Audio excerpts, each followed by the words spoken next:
লাআল্লাকুম তুফলিহুন, তোমরা সফল হবে, তোমরা জান্নাতে আল্লাহর কাছে মঞ্জিলে মাকসাদ পর্যন্ত তোমরা পৌঁছে যাবে। এক নাম্বার হলো ইত্তাকুল্লাহ, তাকওয়া, খোদা ভীতি। এইটা আল্লাহ পাকের কাছে এত পছন্দের, যদি বান্দার ভেতরে খোদা ভীতি বা তাকওয়াল্লাহ এটা যদি খোদা ভীতি, তাকওয়ার আলা দরজা তো অনেক উঁচু, একেবারে আদনা দরজার তাকওয়া যদি কারোর ভেতরে পাওয়া যায় যে সে তার রবকে আল্লাহকে ভয় পায়, এটা বুঝায় ফেলাইছে। তার কোনো কথায়, তার কোনো কাজে, তার কোনো আচরণে, তার এক ফুটা চোখের পানিতে অথবা তার কারাবার চেষ্টায় যদি কোনোভাবে বোঝায় যে আল্লাহকে সে ভয় পায়, তো আল্লাহ পাক বান্দার খোদা ভীতিকে এত পছন্দ করেন যে খোদা ভীতির কারণে বান্দাকে আল্লাহ তাআলা অপরাধ ক্ষমা করে দিয়ে জান্নাতে যাওয়ার উপযুক্ত হিসেবে গণনা করে নেন। এটা আল্লাহ পাকের শান।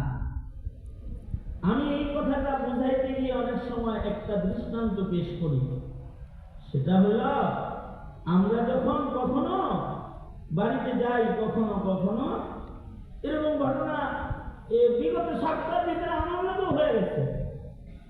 বাড়িতে গেলাম, মনে করেন যাওয়ার পরে আমাদের ঘর থেকে বাড়িয়ালিরা আমাদের কাছে তাদের সন্তানের ব্যাপারে নালিশ করছে।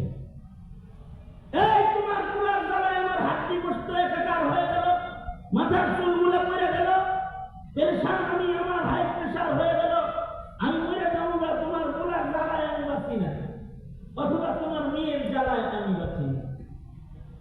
এই ধরনের অভিযোগ যখন করে তখন মা এজন্যই অভিযোগগুলো করে যে অভিযোগ দিলাম, এবার শাস্তি দাও, শাসন করো নিজের বাবারে, নিজের সন্তানদের বাপ হয়ে শাসন করো। বাপেরা তখন এমনি তো বাইরের থেকে মাথা গরম, কেউ ভ্যান গাড়ি চালায় বাড়ি গেছে, কেউ দোকানদারি করে বাড়ি গেছে, কেউ অফিস করে বাড়ি গেছে, মাথাতে এমনি গরম আছে। বিচার শোনার পরে আগে খুঁজে লাঠি। বাবা যখন লাঠি নিয়ে তার সন্তানকে তালাশ করতে থাকে, এইটা যখন সন্তান টের পায় যে আমাকে আমার বাবা লাঠি নিয়ে খুঁজতেছে, সন্তান যদি বাবাকে কোন রকম ভয় না পায়, বড় বড় সব করে দেয়, যদি সামনে দাঁড়ায় আর তার দেহরে যদি এটা বলে যে বাপের এক জাররা ভয় পায় না সে, তাহলে কিন্তু বাবার হাতের লাঠি শুধু হাতে থাকে না, সন্তানের পিঠে পড়ে যায়। আর যদি বাবার আগমন দেখে সন্তানটা যদি দৌড় দেয়, কোন জায়গায় পলায়ন করার জন্য যদি চেষ্টা করে, অথবা যদি বাবার সামনে হাত জোর করে দাঁড়ায় যায়, অথবা মুখ দিয়ে যদি বাবার কাছে বলে আব্বু আমি মাপ চাই, যেই বিচারগুলো আপনার কাছে পৌঁছেছে এই অপরাধগুলো আমি আর জীবনে কখনো করব না, অথবা যদি বাবার আগমনের ভয়ে সন্তানের মুখ চলে না কিন্তু বাকহীন তার চোখ চলতেছে, পিতার শাসন, পিতার ভয়ে যদি সন্তানের চোখের পানি গড়ায় পড়ে যায়, আর যদি কান্না করতে থাকে, অথবা যদি বাবাকে আসতে দেখা সন্তান যদি চেহারার রং পাল্টায় যায়, অনুশোচনার ভীতি যদি তার চেহারার ভিতরে ফুটে যায়, অথবা যদি কাঁপতে থাকে, বাবার শাসনের ভয় যদি সন্তানের মধ্যে পাওয়া যায়, যেই মা সন্তানকে শাসন করার জন্য বাবার হাতে লাঠি তুলে দেয়, সেই মা সন্তানের ভীতি দেখলে পিতার হাতের লাঠি কেড়ে নিয়ে যায় অথবা সামনে দাঁড়ায় যায়। উল্টা সন্তানের বাবাকে বলে, তুমি কেমন বাবা, দেখো না সন্তানটা কাঁদতেছে, ভয় পেয়েছে, ওর গায়ে কি কোনো কষ্ট আছে, ওরে মারলে কেউ বাঁচবে, মারতে পারবে না, লাঠিটা কেড়ে নিয়ে যায়। সে মা তার সন্তানকে যতটুকু মহব্বত করে তার চেয়ে কোটি কোটি কোটি গুণ বেশি মহব্বত করে তার গুণানকে, তার মনিব আল্লাহ।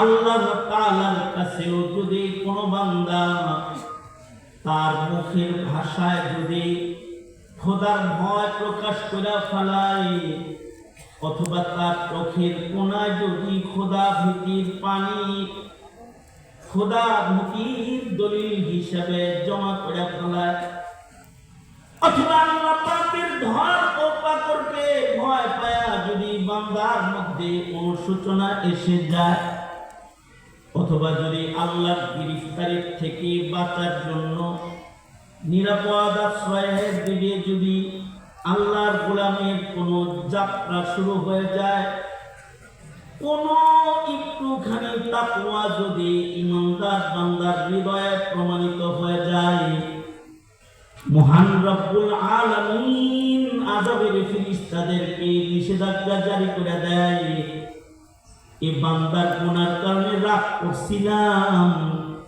কিন্তু ওর মধ্যে তাকওয়া পরিলক্ষিত হয়, আমি রহমান মালিক রহিম মালিক, সাবাকাত রহমতি আলা গযবি, আমার রাগের চেয়ে আমার মায়া বড়। এই ফেরেশতারা, অপরাধ আছে তারপরেও ধরিস না, और खुदा भीतिके बहाना बनाया আমি और जिंदगीर পিছের গুনাহ মাফ করে দিলাম। এটা এত দামিও এত বড় একটা নিয়ামত, এটা যদি কোনো গোলামের মধ্যে পাওয়া যায় তো রব মাফ করে দেয়। নবী আলাইহিস সালাতু ওয়াস সালাম এই সর্বনিম্ন খোদা ভীতিগুলো বোঝানোর জন্য পূর্বের যুগের ইতিহাসকে সহিহ হাদিসে বর্ণিত করেছেন। তার ক্ষেত্রে একটা দৃষ্টান্ত এমন আছে, সারা জীবন জিনা করেছে, একদিন আল্লাহর ভয়ে জিনা করার সুযোগ পাওয়ার পরেও গুনাহ থেকে নিজেকে বিরত রেখেছে, যেটা একেবারে সর্বনিম্ন তাকওয়া, যে আল্লাহর ভয়ে গুনাহ না করা। এই এতটুকু তাকওয়া একজনের মধ্যে পরিলক্ষিত হয়। ওই জমানার নিয়ম ছিল, কেউ যদি গুনাহগার হিসেবে মরত তাও মানুষ জানত, কেউ যদি ক্ষমা পেয়ে মরত তাও মানুষ জানত। একটা যুগ ছিল, ওই যুগে কারো ইবাদত কবুল হইলে তাও মানুষ জানত, ইবাদত কবুল না হইলে তাও মানুষ জানত। কুরবানি কবুল হলে আগুন এসে জ্বালিয়ে দিয়ে যেত, মানুষ জানতো তার কুরবানি কবুল, কবুল না হলেও পড়ে থাকতো, মানুষ জানতো তার কুরবানি কবুল হয়নি। এরপরে একটা জমানা ছিল, কে জান্নাতে যাইতেছে তাও মানুষ বুঝত, আর কে দোজখে যাইতেছে তাও মানুষ বুঝত। যদি কেউ জান্নাতে যাইতেছে, আল্লাহ কাউকে জান্নাতে নিতেছেন, এটা যদি তার তওবার দ্বারা প্রমাণিত হয়ে যেত, তো আল্লাহ তাআলা তার দরজায় কুদরতি লেখা উঠায় দিতেন, সাবধান, ওকে সবাই ওলি হিসাবে, আমার প্যারা হিসাবে ডাকবা, ওর অপরাধ সম্পর্কে যারা জানো তারা যেন ওকে অপরাধী না বলো। তো কুদরতি ভাবে তার দরজায় লেখা উঠত, আল্লাহ তারে মাফ করে দিছে। ওই জমানার এক বড় জালেমের নাম ছিল কিফিল। সারা জীবন জেনাবে বিচার করেছে, মরার আগে শুধু গুনাহ থেকে একদিন আল্লাহর ভয়ে বিরত থেকেছে। এইটুকুন সর্বনিম্ন তাকওয়াকে পছন্দ করে তার মৃত্যুর পরে রব্বুল আলামিন তার দরজায় লেখা উঠায় দিয়েছে, কাদ গফারাল্লাহু লিল কিফিল, সাবধান, কিফিলকে তোমরা সেনাকার হিসেবে চিনবে না, তাকে আল্লাহ পাকের ক্ষমা প্রাপ্ত জান্নাতি বান্দা হিসেবে তাকে ডাকবে।